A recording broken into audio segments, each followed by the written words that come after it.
Okay, so welcome back to the Yamanote style Japanese sound lessons. This is the R series, our 9th series, and we'll just get right into it here. So, the first thing that perhaps we need to go over is the Ra sound. Next would be R I.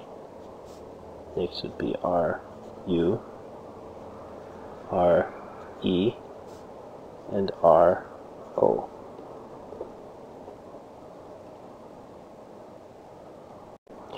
Okay, so one of the first things we need to go over here is the fact that in Japanese there is not a clear separation between the L sound and the R sound as there is in English. Now, many Japanese or many languages are similar to Japanese in this respect, but if you don't have experience with one of them, then this might be a bit disconcerting.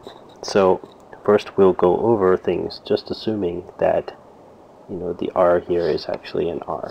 So for example, in this case the sound is A, so it's Ra. So for example, the sound in ramen is exactly the sound we want. Kind of cheating since that word came from Japanese, but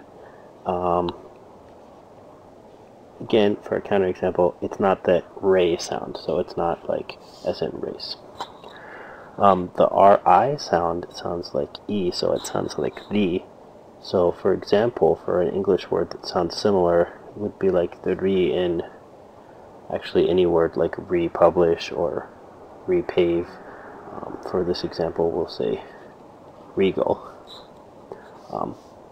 Despite the spelling of RI, it's nothing like the sound in right.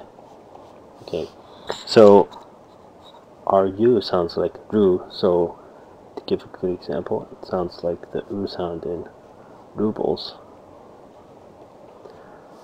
It does not sound like so it does not sound like the sound in rumble.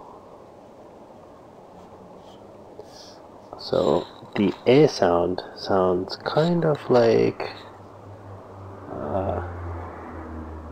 for example, the English word razor. Although the spelling is different again, the sound is very similar. It does not sound like readmit or something like that, despite the spelling similarities. So again, you just want to remember whenever you see an E, for example, it doesn't matter what consonant came before it. It always sounds like eh. So like lead.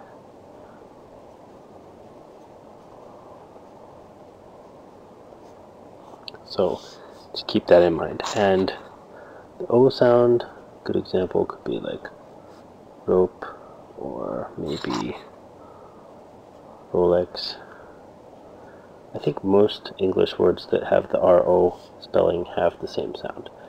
Okay, so these are pretty good examples, and they can give you a kind of idea of maybe how these sounds sound. But again, they're not really exactly analog to anything in English.